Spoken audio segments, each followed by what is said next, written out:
Hello, and welcome to the Evercore ISI 2020 webinar with David Batt, Kimberlite Research. Speaking today from Evercore ISI will be energy analyst James West.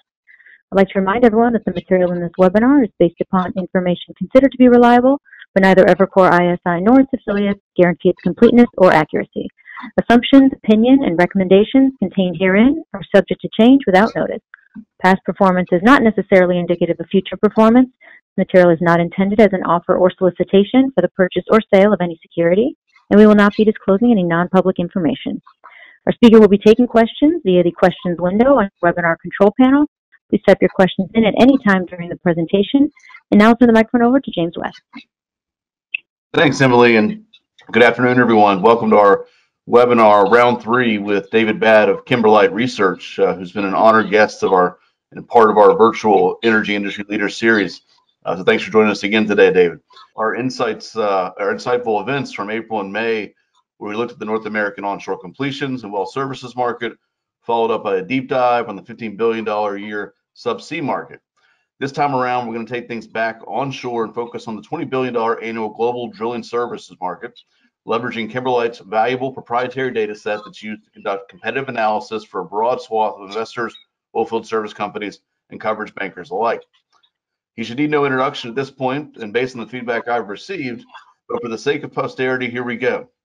David brings over 30 years of extensive energy and oil and gas experience. He began his career as a geologist with Chevron, and later held executive and general management roles with the Chevron Corporation, where he led the creation of Chevron Energy Solutions and served as vice president. In 2003, he departed Chevron to lead Constellation New Energy Texas. Under David's leadership, Constellation became the second largest provider in the emerging Texas deregulated energy market. He returned to his upstream roots in 2007 and has been involved in leading oilfield research, tracking all facets of the upstream industry, including technologies and supplier performance. David received his BS in geology from the University of Oklahoma, MS geology from Oklahoma State University, and an MBA from the University of New Orleans. Kimberlite International Oilfield Research is an international oil and gas market research and consulting company that uses data collected from one-on-one interviews with professionals to assess current market trends and establish performance benchmarks for oilfield equipment and service suppliers. The company serves as a third party to collect and evaluate feedback from industry professionals. This offers an unbiased review of the services and technologies E&P companies use in daily operations. Kimberlite provides anonymity to all participants, allowing them to provide candid feedback on issues most important to them. The company produces reports or analysis on market share, supplier performance, regional reports, and product line reports, and other specialty services that are used by oil and gas companies, OFS companies, and investment bankers. David, thanks for joining me today. James, glad to be here with you. Well, great. Maybe before we get into the questions, is there any opening remarks you'd like to make, or perhaps a quick overview of Kimberlite and how you conduct your market research? Sure, James, be glad to. I guess for anyone that's listening that may not be all that familiar with Kimberlite, as James indicated, what we do at Kimberlite Oilfield Research is we collect voice of customer, a voice of the E&P operator. So each year we'll spend about 20,000 hours interviewing approximately 3,000 E&P operators globally from around the world. About 50% of our voice of customer research, James, is North America centric, and the other 50% is international. And we'll collect information talking to the geologists, drilling engineers, the completion engineers, the production engineers, and subsea engineers, and build a series of industry reports, be it for formation evaluation topics. Today we're going to be talking about drilling services topics, James, about mud motors, measurement while drilling, rotary steerables, bits and fluids. And we'll collect information about future technology trends, activity levels, and supplier performance. One of the graphs that we'll be using, James, today is this little quadrant map or value map that we commonly use to illustrate supplier performance in the competitive landscape of a particular market, where we'll plot supplier performance on the x-axis of the suppliers versus their pricing competitiveness on the y-axis, with midpoint performance, industry average performance at the midpoint of this x-axis, and midpoint of this y-axis is industry average pricing competitiveness. So as you can imagine, most oilfield service companies would like to be in this top right-hand quadrant, or they may call it worth it, or bottom quadrant. So that'll be some of the things we'll be talking about today. Okay.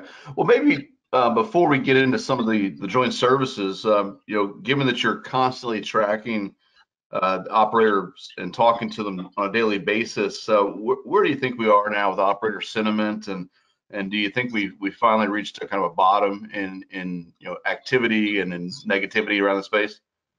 Sure, James, you're right. We do track operator sentiment on a regular basis, and on this graph, you can see that we're tracking operator sentiment using the diffusion index. It's an index that you see, used every day with economists and such. And as you know, the 50 level is no change, and any sentiment above 50 is expansion territory, and any sentiment below 50 is contraction territory.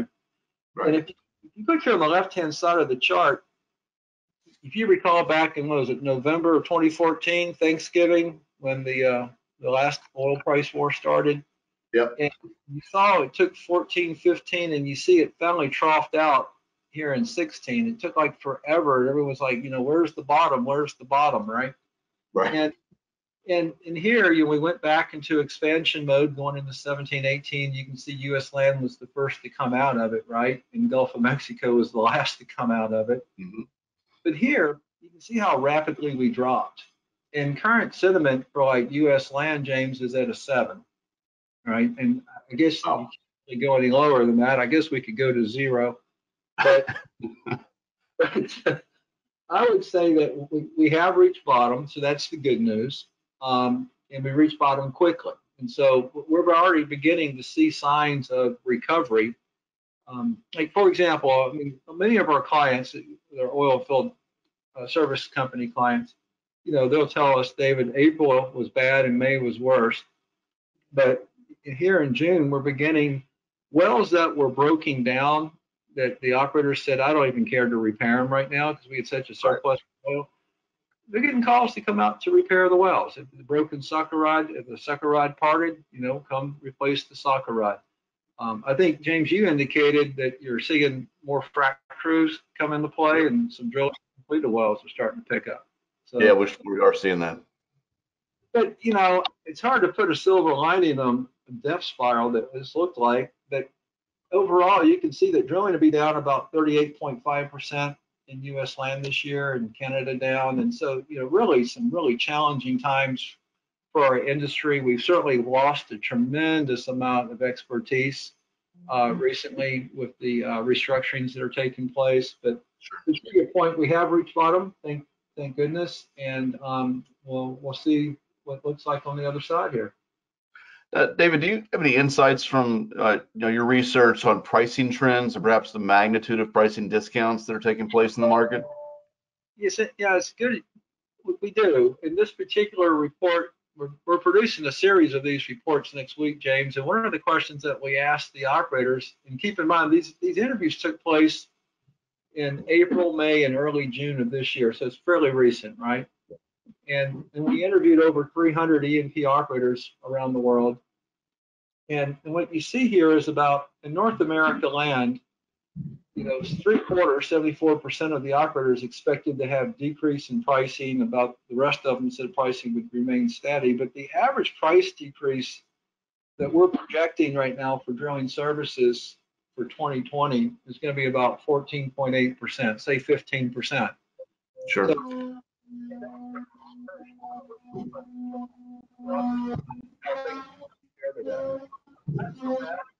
and offshore, as you can see on the graph, down 5.6 and 8% respectively for land, international land and offshore. Right. Okay. And what technologies or joint services are bringing about positive outcomes and benefits for operators right now? Sure. When we interview the drilling engineers and drilling managers, James, around the world, we'll ask them, open-ended questions with respect to what key developments and drilling technologies have brought them some success. It's an open-ended question, so they're free to say whatever they want to. But when we look at their responses to us, James, we continue to see a trend, particularly amongst the North America land operators, that they've really benefited from improvements in drill bit technology, mud motor improvements, and rotary steerables. And that kind of leads the list. International land operators were somewhat similar, but you saw some improvements with drilling fluids for them and automated drilling technologies. I also think if you were to add up, all the columns, all their comments that are somewhat related, like digital technology and data analysis with remote operations and automated drilling technologies, that would add up to be 24%. And so, those are some of the trends that we're seeing where they've having some success. When you look at the offshore operators, again, you're looking at rotary steerables leading the list, followed by drilling fluids and technology. Okay.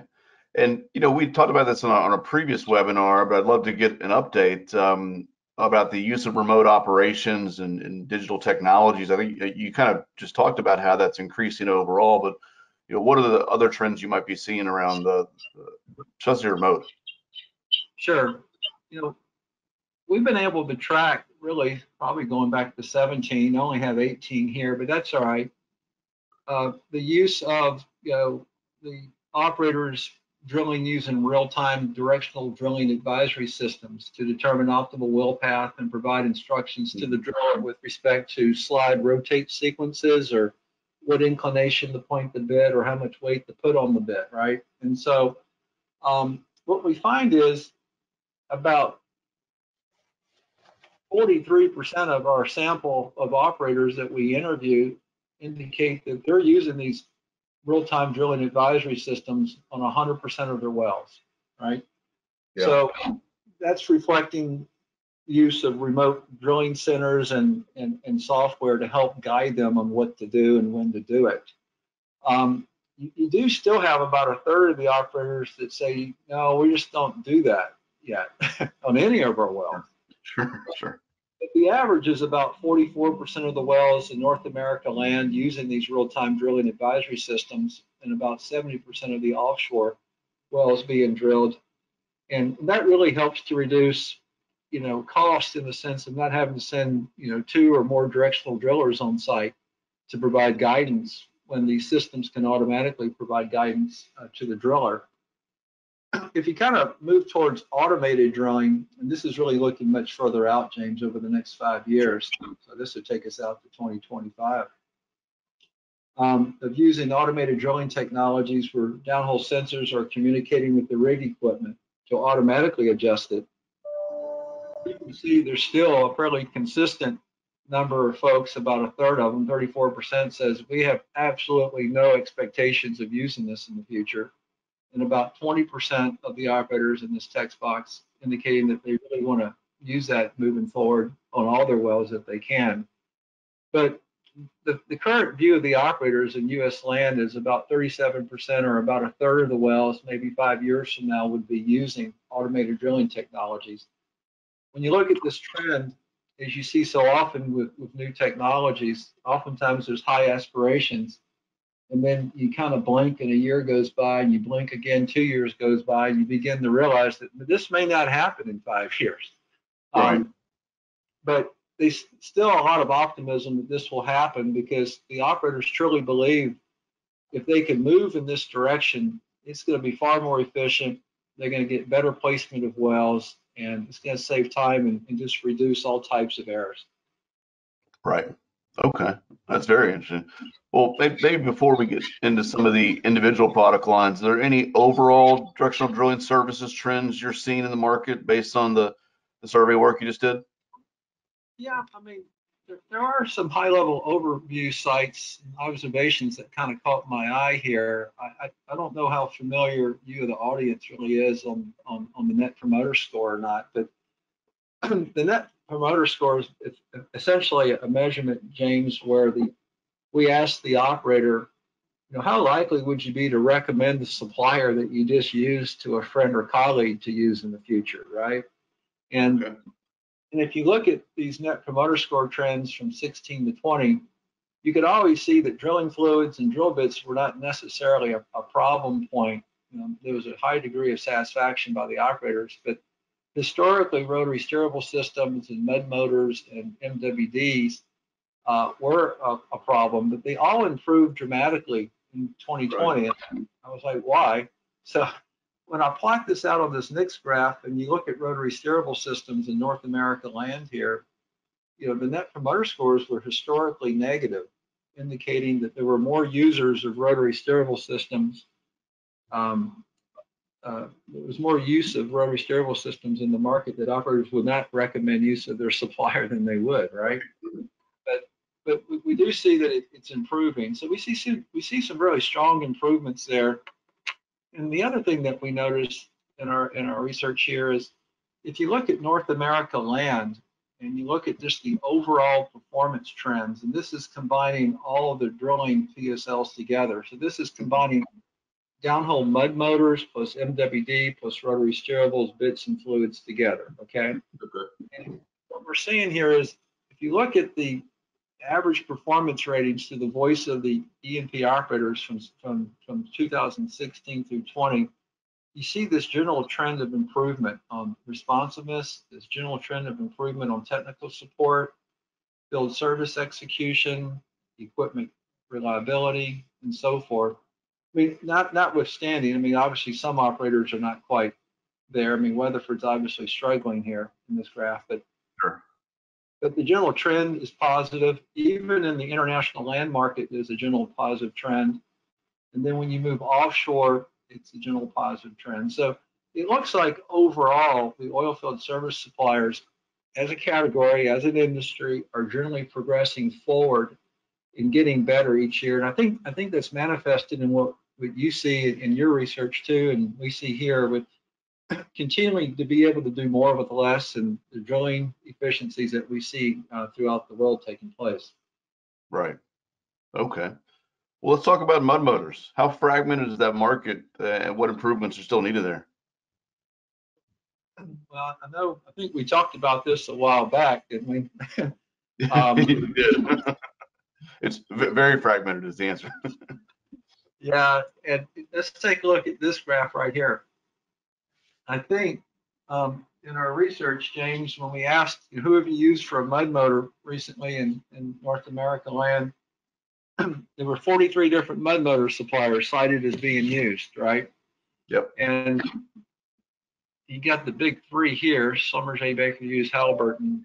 They make up about a third of the market, but the other 40 suppliers make up the other 70% of the market, or 60-something% of the market. So very heavily fragmented still.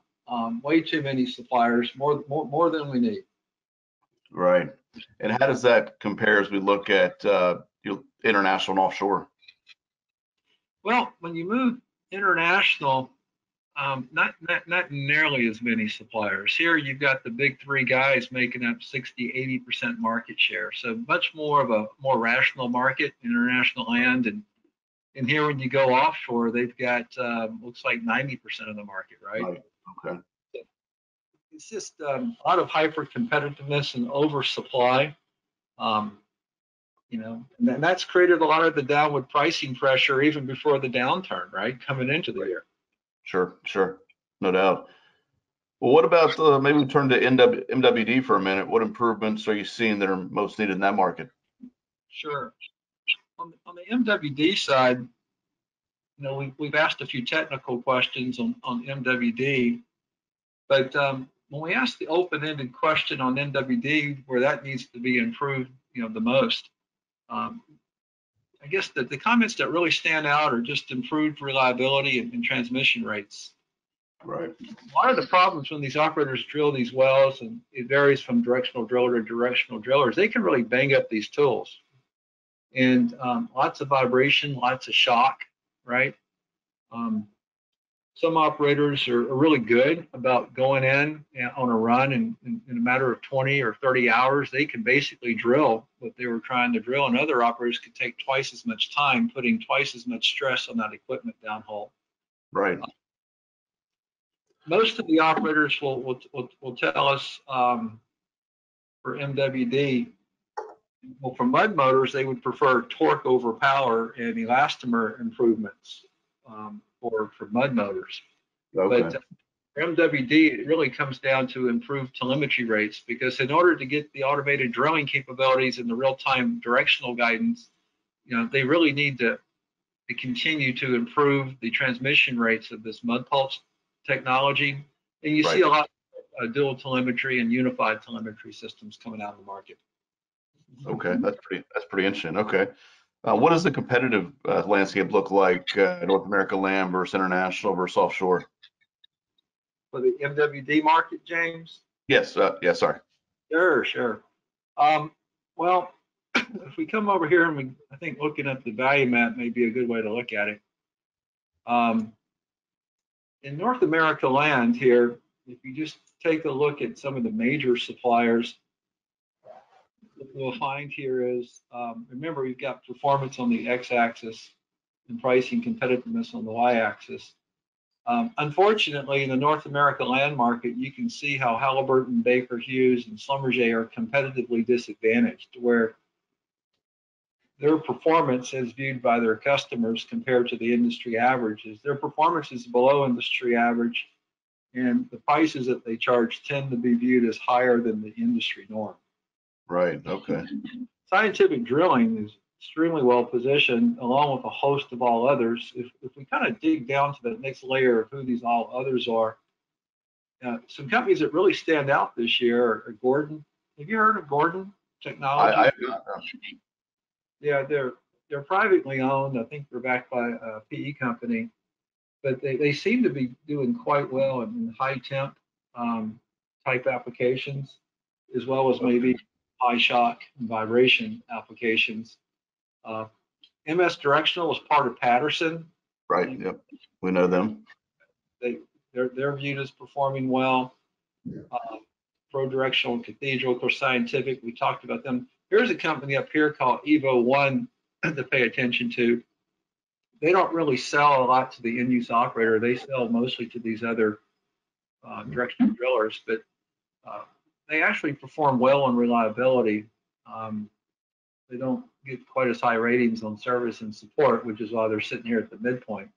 But if I were to take this x-axis and just put it on 100% equipment reliability, you'd see Evo One slide right over here into this perfect quadrant. And what about the international and offshore markets? Well, for MWD? see, let's go to international. Oh, this market's tightened up quite a bit now. Here you've got Schlumberger in a really good competitive position where they want to be. You've got Halliburton underperforming relative to the group. Generally speaking, Sperry didn't do quite well in this report. When you get offshore, it's more of a commodity profile where not as much differentiation in overall performance amongst the supplier. Right. James Schlumberger seems to be viewed as the high price leader, and Halliburton's using price to kind of win bids in the offshore market. So David, we talked earlier, you stated earlier that rotary steerables are having a positive impact with operators, particularly in the U.S. land market. What does the adoption rate look like, and what still needs to be improved? Sure. The rotary steerable adoption and use continues to grow. We track that each year when we update the report. If you take a look at the North America land market, it seemed like it was tending to grow at about 2% per year. I know this says North America land here, James, so that's really U.S. land plus Canada. But if I just focused on U.S. land, I think it's at 32%. Okay. And so there clearly seems to be a growing use of rotary steerable systems. Of course, offshore, I mean, they use it just about 8 out of 10 times, so it's far more common there. Sure. 30% of the operators use rotary steerables all the time, and there's still a group that says, no, I don't need it, right? Right. Okay. And are there any areas that they specifically cite that need to be improved? Well, I think the number one things with rotary steerables continues to be the reliability of it more than anything else. There's a lot of new rotary steerables that are coming out to try to replace some of the older technology that was not reliable, that was very high cost to repair. And so right now, really just the reliability and durability, because those tools are really getting banged up downhole. And again, some operators are just far more effective in designing their bottom hole assemblies and drilling the wells with minimum shock and absorption and vibration and such.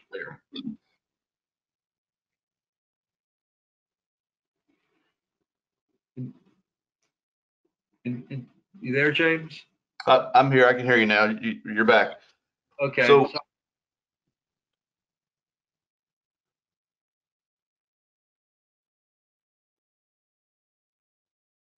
sorry, David. I think you cut out again. Okay. I think I'm back now. I can hear you. I can hear you Oh, now. okay, yeah, I can hear you now. Yeah, sorry about that. No worries. Our main internet service went down today, so I'm working on backup internet today. Gotcha. Just like sometimes you have to bring a backup tool when the main tool falls down hole, right? Yep, no doubt about that. Well, there's been some new technology introductions you alluded to, but you got Halliburton's iCruise, Weatherford's got Magnus out there, Scientific Drilling's got Halo. Did you pick up anything about these new technologies in this recent survey? Yeah, we have. I mean, if you take a look at, say, North America land, rotary steerable performance year on year, um, you can see Halliburton kind of gyrating up and down quite a bit. And in large measure, this is a function, particularly in the most recent years here, 19 and 20. When you look at iCruise, and to some degree, iCruise isn't too materially different than Weatherford's Magnus and Scientific Drilling's Halo, is they'll have some good runs and they'll have some bad runs, right? And so it's the North America land market for drilling rotary steerables is a really challenging market, and it's hard for the rotary steerable service suppliers to really see consistent performance come through. I mean, if I were to go interactive really quick and go to rotary steerables, I'd be interested to show you something here. If I can get this turned on here, we got it to this, and there we go. If I take a look at, say,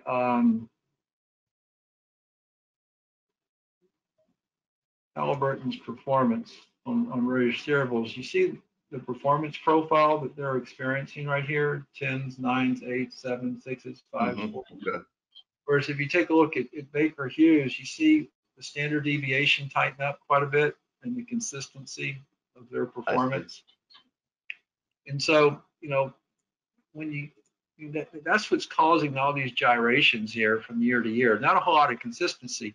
Whereas if you go offshore, where the use of rotary steerables is not quite as challenging as it is for drilling unconventional wells, you can see where Halliburton Sperry was at a strong performance deficit versus the market, and you can see they're kind of closing the gap successfully here, right? In performance. Right. And so, but there is a lot of optimism, particularly for the Scientific Drilling Halo, because it has really good azimuth and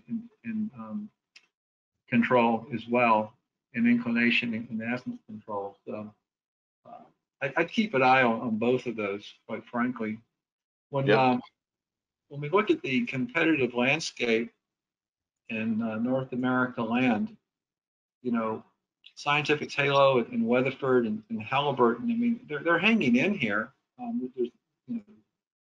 There's nothing not to be, not a terrible profile, but neither iCruise or Halo or Magnus have clearly differentiated themselves over here on the right with clearly distinguishable better performance on a consistent basis, right? Okay. I think one of the operators with one of these new systems mentioned they had like 9 failures in 2 months, right? They couldn't figure out how to drill that particular reservoir. And that kind of begs another question, James, of how the oilfield service companies during this downturn, as they come out the other side, are really going to have to really focus in rationalizing what geo markets they really want to focus in on, and where their technology can be truly effective, and in what formations, technologies, they may not be perfect for those applications. Sure. Yep. Fair enough. Well, what about, or do you have the same slides for international and offshore? I think we do here. Rotary steerables international land. Looking at this, this is a pretty strong profile for Schlumberger, isn't it? Yep. Not so good for Halliburton. So they're obviously struggling. I don't know what the trend was. let's look at Halliburton, 17, 18, 19. Yeah, they're kind of gyrating around here, aren't they? Right. Offshore, this looks probably more of a traditional where, Schlumberger's in the, quintessential cost more but worth it quadrant. Halliburton doesn't perform as well, so they use price as the offsetting mechanism. But that's why you see some deltas in their financials, James. Right. There's always a margin variance sometimes, and oftentimes it's because of this performance profile difference. But all three suppliers are viewed clearly as an acceptable value. You just have to, if you did head-to-head analyses, like if you were to come in here and say, hey, I want to do a head-to-head analysis of, say, Halliburton versus Schlumberger in the offshore market. Let's take it off of U.S. land, and let's go into the offshore market. We go for 2020 only. You can see that they're fairly tight. Yeah. Okay. Right there. I mean, Schlumberger wins clearly for technical support. Halliburton wins on price. The common users say once they've tried them both side by side, they prefer Schlumberger over Halliburton. Okay. Baker Hughes kind of looks like that, where Baker Hughes is kind of the winner. Right. Okay. Interesting. So maybe let's move on to drill bits. Who's leading from the customer's perspective in U.S. land and international land and offshore? Sure. Again, these results are a bit preliminary because they haven't been officially published, but yet. But when we go into drill bits and we look at U.S. land, Altera continues to show very strong performance right there. So that's good. So that they're holding strong. Permian Basin, Altera, Eagleford, Altera, Midcon, Altera. Well, looks like they're having a good day. Yeah. I didn't spend much time looking at Baker Hughes across these basins. Interesting. When we go international, though, to your point, they tighten up quite a bit, don't they? Right. When we go offshore, again, you see this profile more of a commodity profile, don't you? Where the variance isn't quite so extreme. But just like I said, if you ever went into a head-to-head, even though they may plot in a similar spatial positioning on the value map, if you do a detailed head-to-head analysis, you'll see areas where there could be some performance superiority observed. I see. Okay. Interesting. Maybe let's wrap up on the drilling fluids and the same kind of competitive analysis, North America land, international land, and offshore. Sure. Drilling fluids is another market that's heavily fragmented, as you know. There's a tremendous amount of variance in performance between the top performing drilling fluid suppliers and the bottom performing drilling fluid suppliers. So that's as an operator, it really requires you to do a little bit of due diligence on that.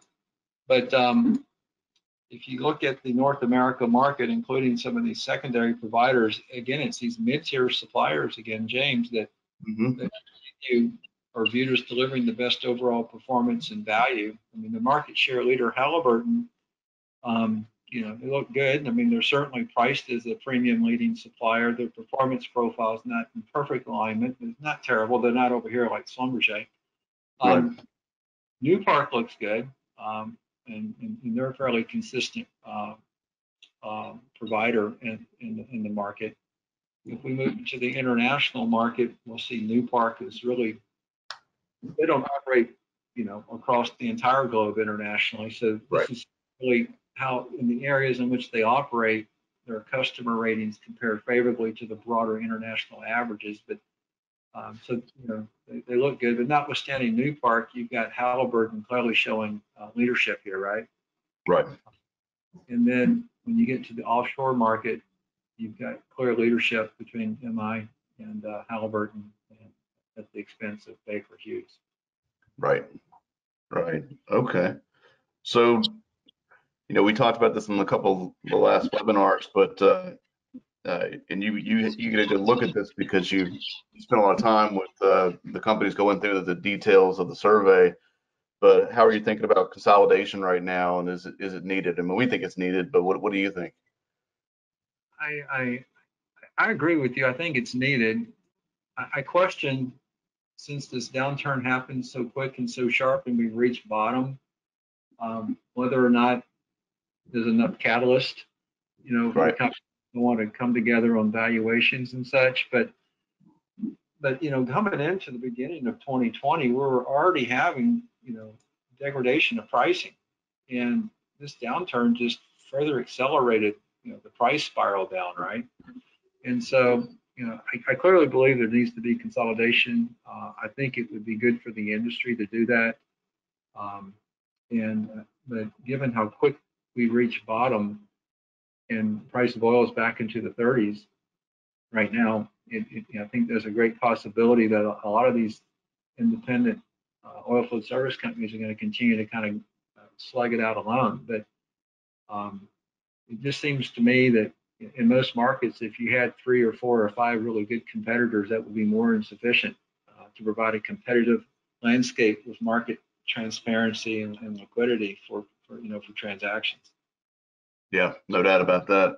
Well, David, last one for me. I told you to keep it to 45, and we're getting there. So if you can get your crystal ball out for a second here and tell me when do you think the U.S. land market is going to return to some sense of normalcy? Will you define normalcy? A level of activity that is sustainable, that where we can sustain production and companies can make profits. Sure. It really can't. It can't occur any sooner than 2021. Right. I think what we're seeing here in 2020, and again, I guess it's good that we hit bottom so quickly, because the last downturn, everyone kept asking, "Are we there yet? Are we there yet?" It seemed like it took forever. Right now, we're seeing wells that are broken down being repaired and ducts being completed. I don't see a lot of drilling rig activity coming back this year. As operators try to stick to their budget discipline. There'll certainly be some opportunistic opportunities with private operators and maybe even some of the big guys like Chevron and Exxon taking advantage of this opportunistic pricing in the market. Maybe pick up some rigs in the back half, but really 2021 I think could be really the first year that we get back to the other side. And I like your model that you have at Evercore with the 10 million barrels a day model, but maybe we only need 400 drilling rigs or 450 to support that. But I don't think we're going back to 800 drilling rigs. I really don't. Yeah, we don't either.